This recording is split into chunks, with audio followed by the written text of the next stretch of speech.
Character building. Unconsciously we are forming habits every moment of our lives. Some are habits of a desirable nature, some are those of a most undesirable nature. Some, though not so bad in themselves, are exceedingly bad in their cumulative effects, and cause us at times much loss, much pain and anguish, while their opposites would, on the contrary, bring us much peace and joy, as well as a continually increasing power. Have we it within our power to determine at all times what types of habits shall take form in our lives? In other words, is habit forming, character building, a matter of mere chance, or have we it within our own control? We have entirely and absolutely. I'll be what I will to be, can be said and should be said by every human soul. After this has been bravely and determinedly said, and not only said, but fully inwardly realized, something yet remains. Something remains to be said regarding the great law underlying habit-forming character building, for there is a simple, natural, and thoroughly scientific method that all should know.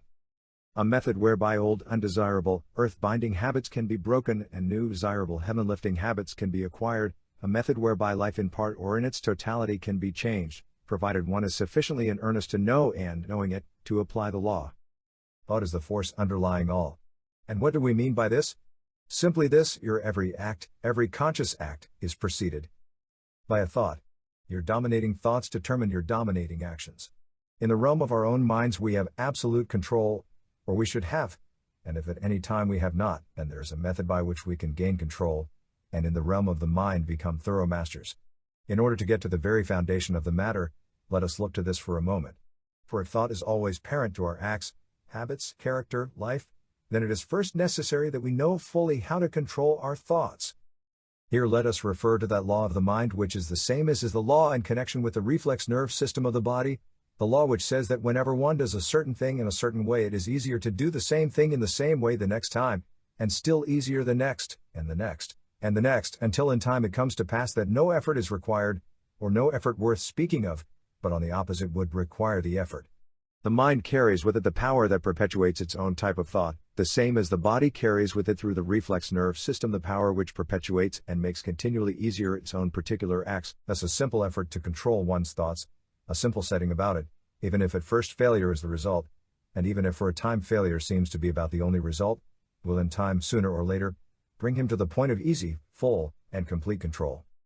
Each one, then, can grow the power of determining, controlling his thought, the power of determining what types of thought he shall and what types he shall not entertain. For let us never part in mind with this fact, that every earnest effort along any line makes the end aimed at just a little easier for each succeeding effort, even if, as has been said, apparent failure is the result of the earlier efforts. This is a case where even failure is success, for the failure is not in the effort, and every earnest effort adds an increment of power that will eventually accomplish the end aimed at. We can, then, gain the full and complete power of determining what character, what type of thoughts we entertain. Shall we now give attention to some 2 or 3 concrete cases? Here is a man, the cashier of a large mercantile establishment, or cashier of a bank. In his morning paper he reads of a man who has become suddenly rich, has made a fortune of $500,000 or $1 million in a few hours through speculation on the stock market. Perhaps he has seen an account of another man who has done practically the same thing lately. He is not quite wise enough, however, to comprehend the fact that when he reads of 1 or 2 cases of this kind he could find, were he to look into the matter carefully, 100 or 200 cases of men who have lost all they had in the same way. He thinks, however, that he will be one of the fortunate ones. He does not fully realize that there are no shortcuts to wealth honestly made. He takes a part of his savings, and as is true in practically all cases of this kind, he loses all that he has put in, thinking now that he sees why he lost, and that had he more money he would be able to get back what he has lost, and perhaps make a handsome sum in addition, and make it quickly. The thought comes to him to use some of the funds he has charge of. In 9 cases out of 10, if not 10 cases in every 10, the results that inevitably follow this are known sufficiently well to make it unnecessary to follow him farther. Where is the man's safety in the light of what we have been considering? Simply this: the moment the thought of using for his own purpose funds belonging to others enters his mind, if he is wise he will instantly put the thought from his mind. If he is a fool he will entertain it. In the degree in which he entertains it, it will grow upon him, it will become the absorbing thought in his mind, it will finally become master of his will power, and through rapidly succeeding steps, dishonor, shame, degradation, penitentiary, remorse will be his. It is easy for him to put the thought from his mind when it first enters, but as he entertains it, it grows into such proportions that it becomes more and more difficult for him to put it from his mind, and by it becomes practically impossible for him to do it. The light of the match, which but a little effort of the breath would have extinguished at first, has imparted a flame that is raging through the entire building, and now it is almost if not quite impossible to conquer it. Shall we notice another concrete case? A trite case, perhaps, but one in which we can see how habit is formed, and also how the same habit can be unformed. Here is a young man. He may be the son of poor parents, or he may be the son of rich parents, one in the ordinary ranks of life, or one of high social standing, whatever that means. He is good-hearted, one of good impulses generally speaking, a good fellow. He is out with some companions of the same general type. They are out for a pleasant evening, out for a good time. They are apt at times to be thoughtless, even careless. The suggestion is made by one of the company, not that they get drunk, no, not at all, but merely that they go and have something to drink together. The young man whom we first mentioned, wanting to be genial, scarcely listens to the suggestion that comes into his inner consciousness that it will be better for him not to fall in with the others in this. He does not stop long enough to realize the fact that the greatest strength and nobility of character lies always in taking a firm stand on the aid of the right, and allow himself to be influenced by nothing that will weaken this stand. He goes therefore with his companions to the drinking place. With the same or with other companions this is repeated now and then, and each time it is repeated his power of saying no is gradually decreasing. In this way he has grown a little liking for intoxicants, and takes them perhaps now and then by himself. He does not dream or in the slightest degree realize what way he is tending until there comes a day when he awakens to the consciousness of the fact that he hasn't the power nor even the impulse to resist the taste which has gradually grown into a minor form of craving for intoxicants. Thinking, however, that he will be able to stop when he is really in danger of getting into the drink habit, he goes thoughtlessly and carelessly on. We will pass over the various intervening steps and come to the time when we find him a confirmed drunkard. It is simply the same old story told 1,000 or even 1,000,000 times over. He finally awakens to his true condition, and through the shame, the anguish, the degradation, and the want that comes upon him he longs for a return of the days when he was a free man. But the hope has almost gone from his life. It would have been easier for him never to have begun, and easier for him to have stopped before he reached his present condition. But even in his present condition, be it the lowest and the most helpless and hopeless that can be imagined, he has the power to get out of it and be a free man once again. Let us see. The desire for drink comes upon him again. If he entertains the thought, the desire, he is lost again.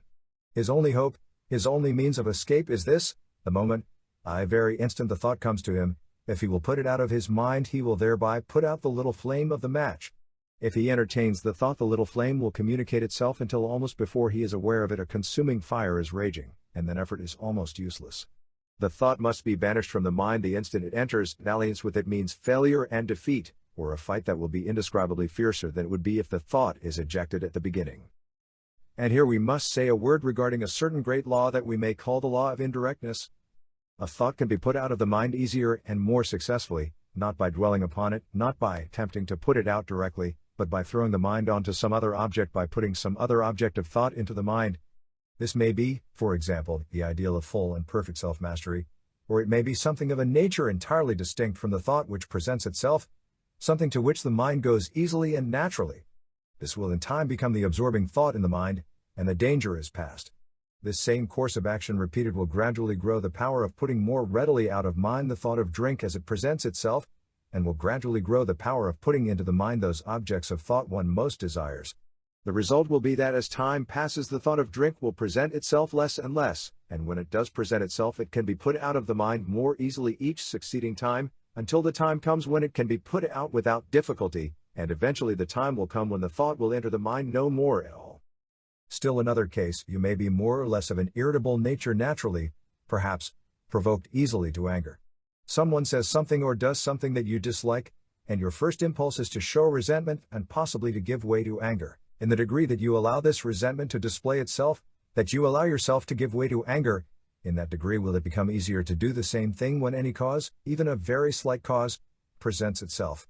It will, moreover, become continually harder for you to refrain from it, until resentment, anger, and possibly even hatred and revenge become characteristics of your nature, robbing it of its sunniness, its charm, and its brightness for all with whom you come in contact. If, however, the instant the impulse to resentment and anger arises, You check it then and there and throw the mind onto some other object of thought.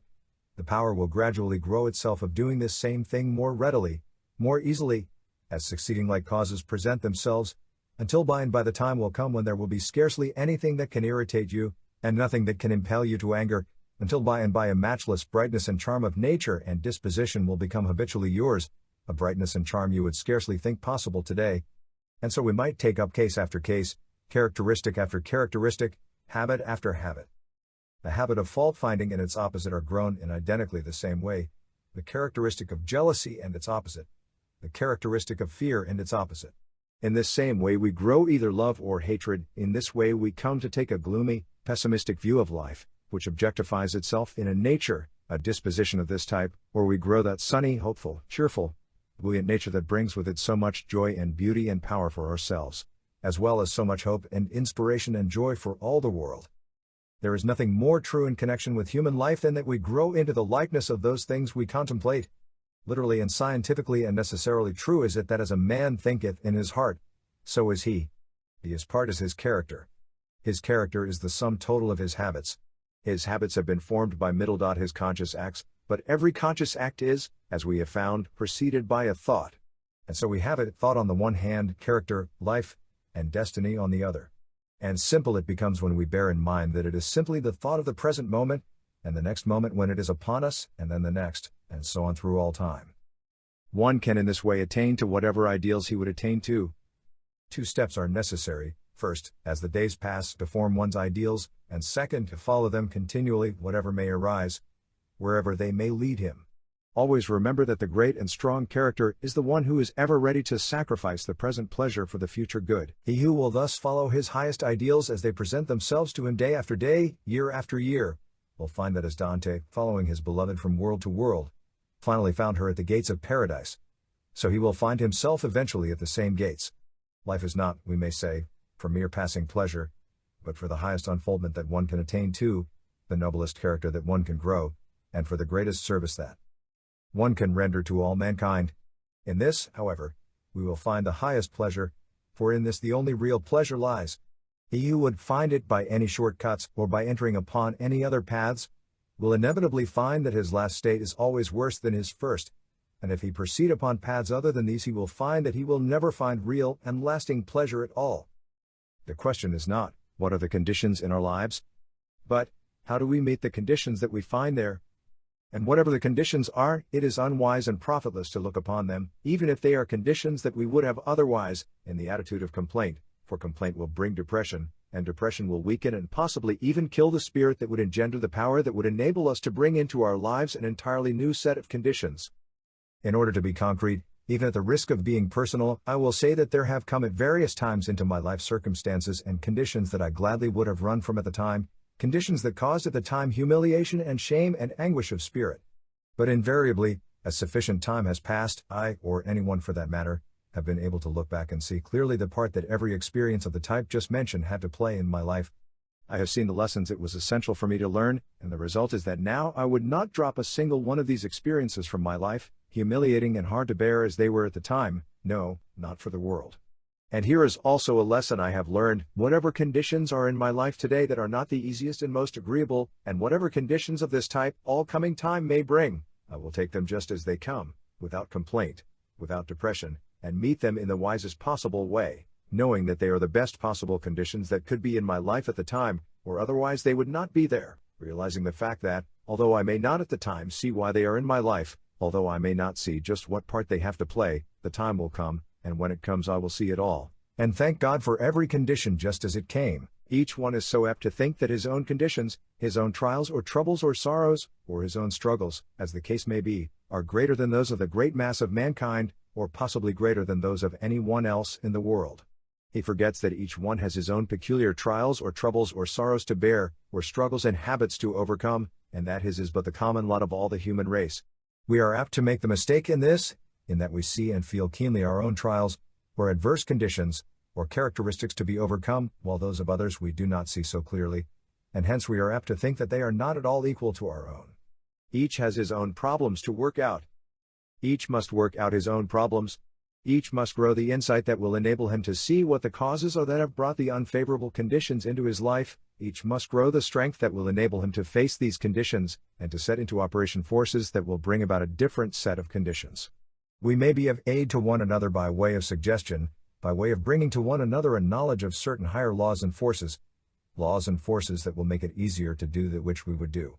The doing, however, must be done by each one for himself.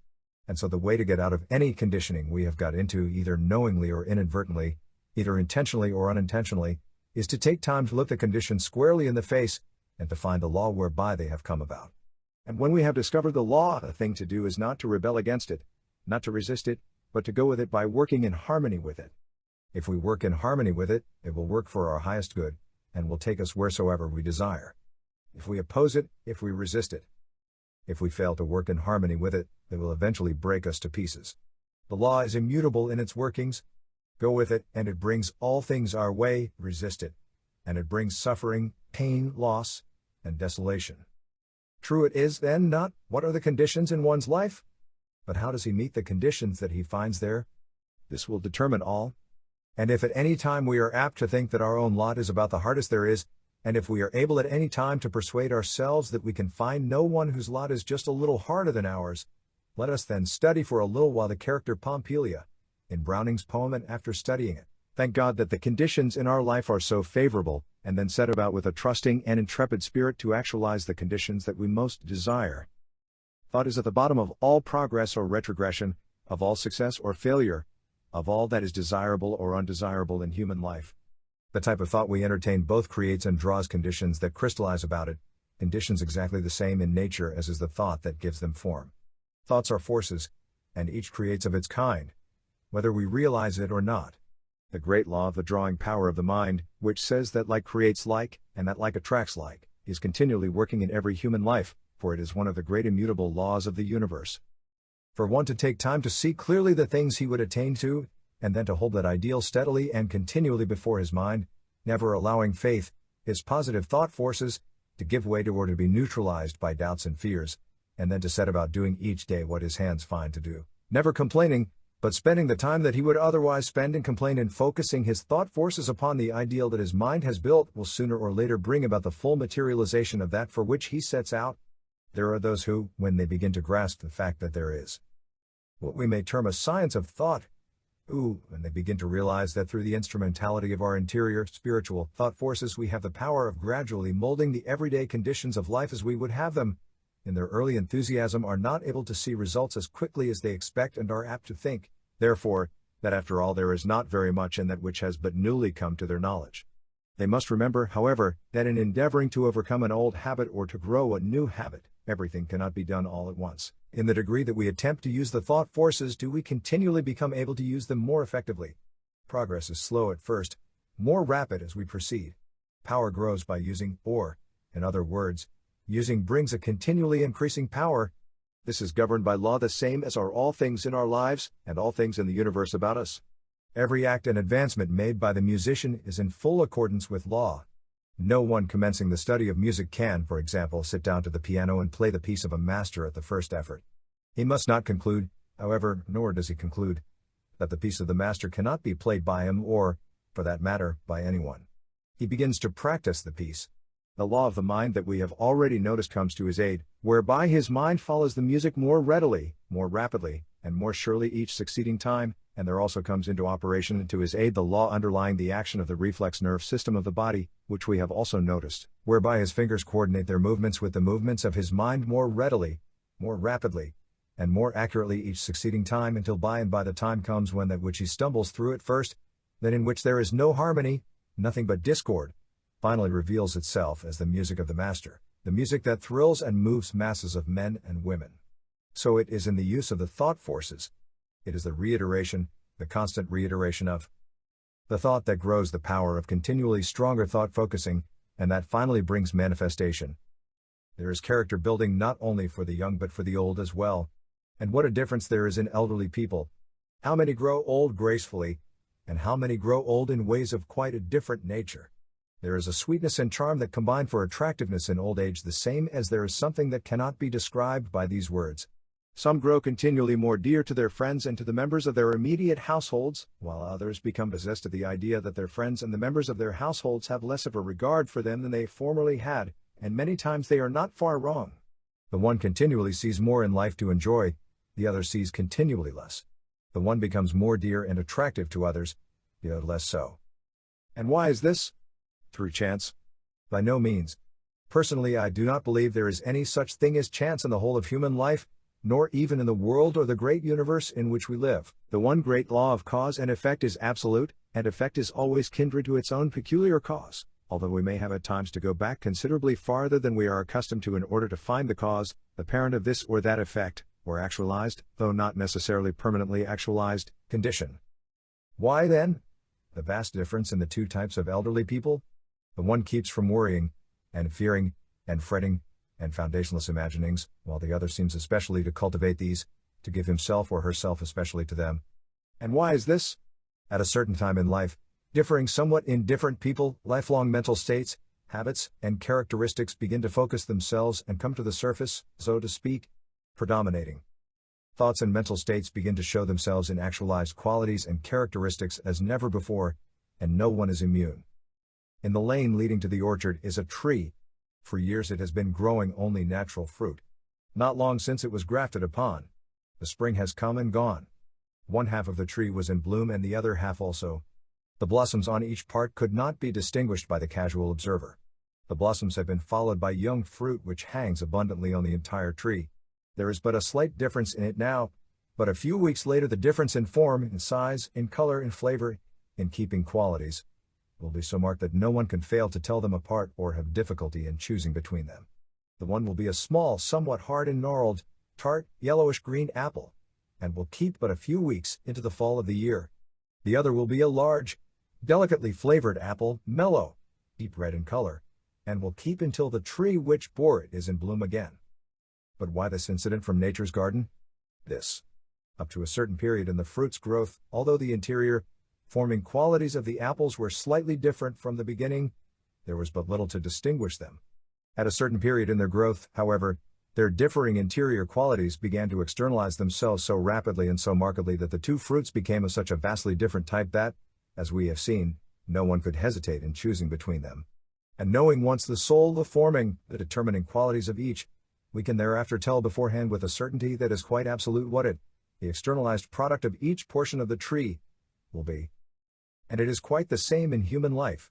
If one would have a beautiful and attractive old age, he must begin it in youth and in middle life. If, however, he has neglected or failed in this, he can then wisely adapt himself to circumstances, and give himself zealously to putting into operation all necessary counterbalancing forces and influences. Where there is life, nothing is ever irretrievably lost, though the enjoyment of the higher good may be long delayed. But if one would have an especially beautiful and attractive old age, he must begin it in early and in middle life, for there comes by and by a sort of rounding up process when long lived-in habits of thought begin to take unto themselves a strongly dominating power, and the thought habits of a lifetime begin to come to the surface. Fear and worry, selfishness, a hard-fisted grabbing, holding disposition, a carping, fault-finding, nagging tendency, a slavery of thought and action to the thinking or to the opinions of others, a lacking of consideration, thought, and sympathy for others, a lack of charity for the thoughts, the motives, and the acts of others, a lack of knowledge of the powerful and inevitable building qualities of thought, as well as a lack of faith in the eternal goodness and love and power of the source of our being, all combine in time to make the old age of those in whom they find life, that bare and cheerless, unwelcome something, unattractive or even repellent to itself as well as to others, that we not infrequently find, while their opposites, on the contrary, combine, and seem to be helped on by heavenly agencies, to bring about that cheerful, hopeful, helpful, beautified, and hallowed old age that is so welcome and so attractive both to itself, and to all with whom it comes in contact.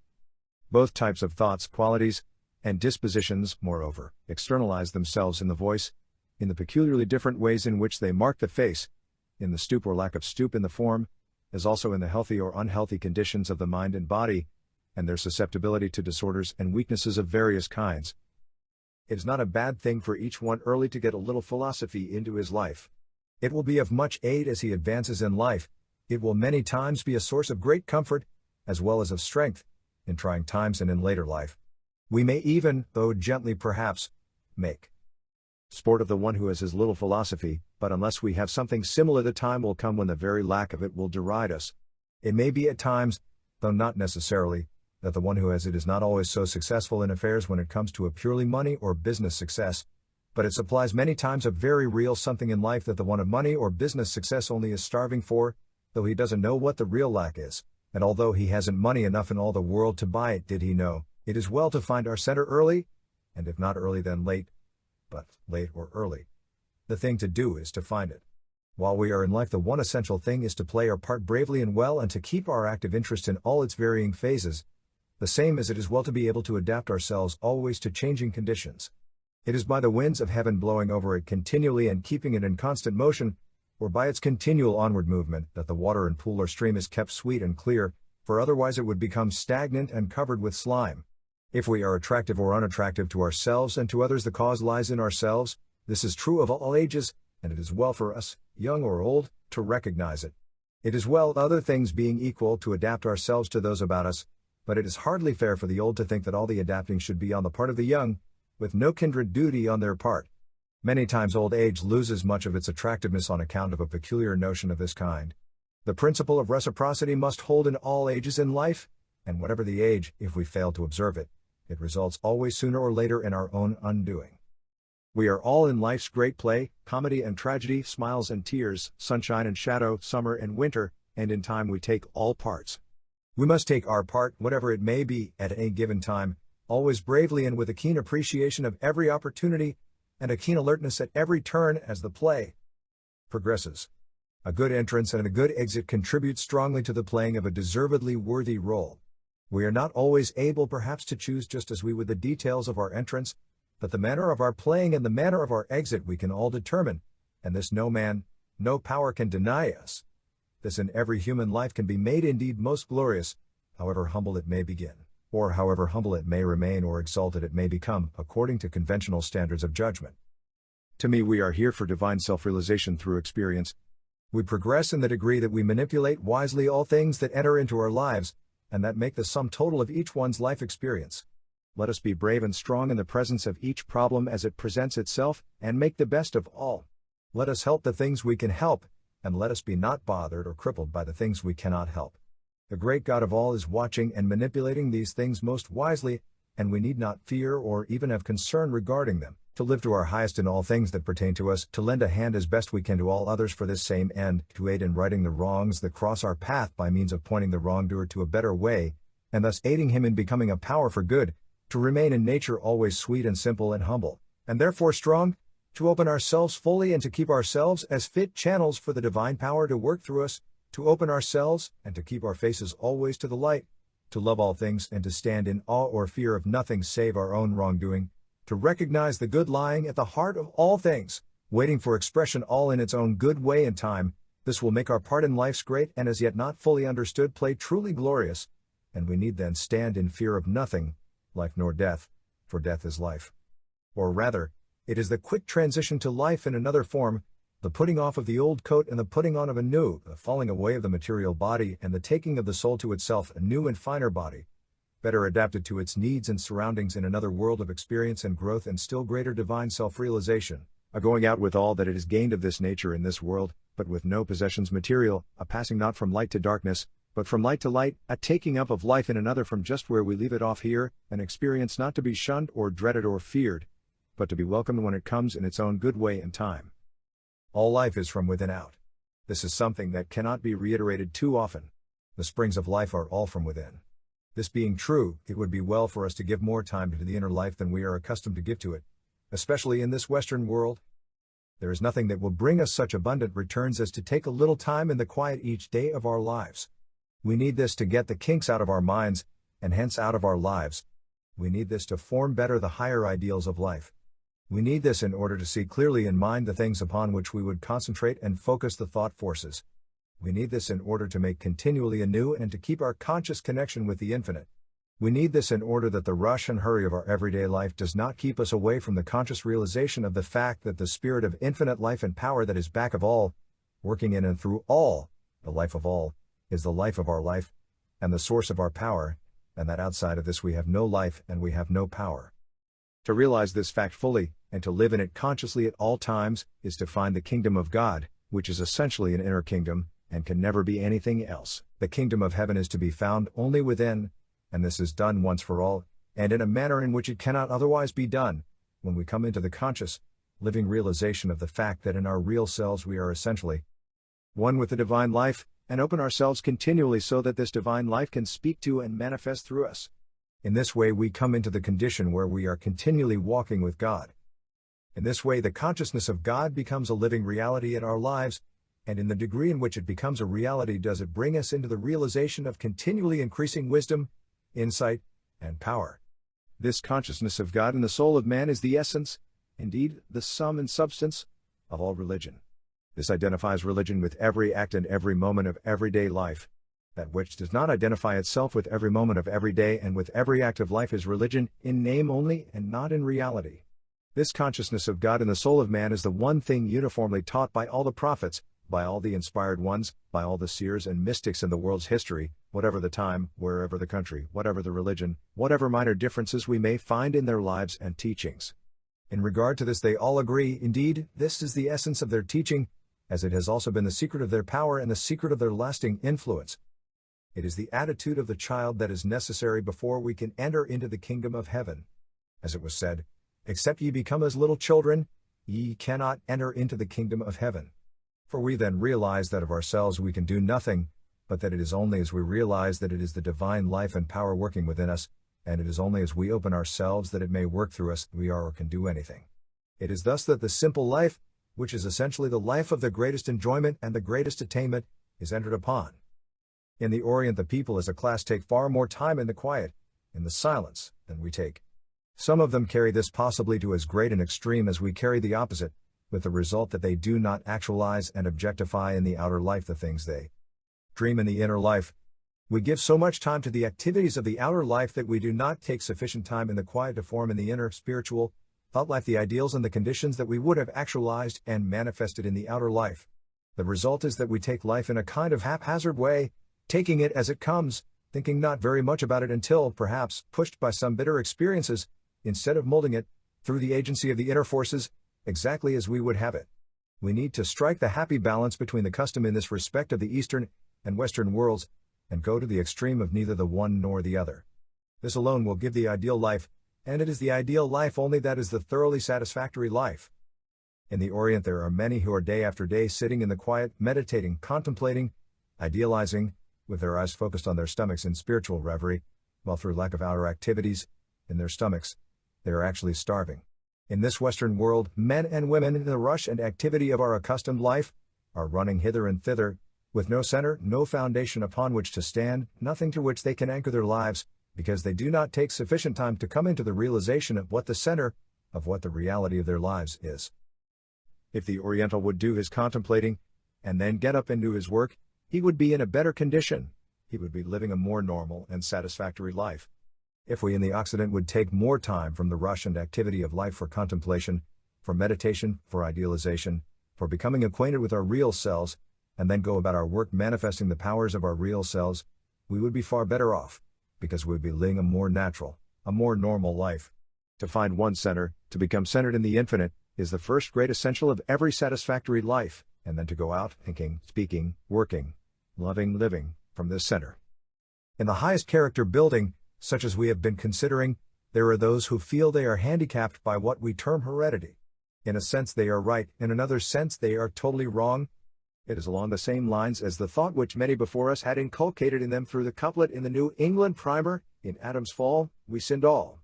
Now, in the first place, it is rather hard to understand the justice of this if it is true. In the second place, it is rather hard to understand why it is true. And in the third place there is no truth in it at all. We are now dealing with the real essential self, and however old Adam is, God is eternal. This means you, it means me, it means every human soul. When we fully realize this fact we see that heredity is a reed that is easily broken. The life of every one is in his own hands and he can make it in character, in attainment, in power, in divine self-realization, and hence in influence, exactly what he wills to make it. All things that he most fondly dreams of are his, or may become so if he is truly in earnest, and as he rises more and more to his ideal and grows in the strength and influence of his character, He becomes an example and an inspiration to all with whom he comes in contact, so that through him the weak and faltering are encouraged and strengthened, so that those of low ideals and of a low type of life instinctively and inevitably have their ideals raised, and the ideals of no one can be raised without it showing forth in his outer life. As he advances in his grasp upon an understanding of the power and potency of the thought forces, he finds that many times through the process of mental suggestion he can be of tremendous aid to one who is weak and struggling, by sending him now and then, and by continually holding him in the highest thought, in the thought of the highest strength, wisdom and love. The power of suggestion, mental suggestion, is one that has tremendous possibilities for good if we will but study into it carefully, understand it fully, and use it rightly. The one who takes sufficient time in the quiet mentally to form his ideals, sufficient time to make and to keep continually his conscious connection with the infinite, with the divine life and forces, is the one who is best adapted to the strenuous life. He it is who can go out and deal, with sagacity and power, with whatever issues may arise in the affairs of everyday life. He it is who is building not for the years but for the centuries, not for time, but for the eternities. And he can go out knowing not whither he goes, knowing that the divine life within him will never fail him, but will lead him on until he beholds the Father face to face. He is building for the centuries because only that which is the highest, the truest, the noblest and best will abide the test of the centuries. He is building for eternity because when the transition we call death takes place, life, character, self-mastery, divine self-realization, the only things that the soul when stripped of everything else takes with it, he has in abundance, in life, or when the time of the transition to another form of life comes, he is never afraid, never fearful, because he knows and realizes that behind him, within him, beyond him, is the infinite wisdom and love, and in this he is eternally centered, and from it he can never be separated. With Whittier he sings, I know not where his islands lift their fronded palms in air, I only know I cannot drift beyond his love and care.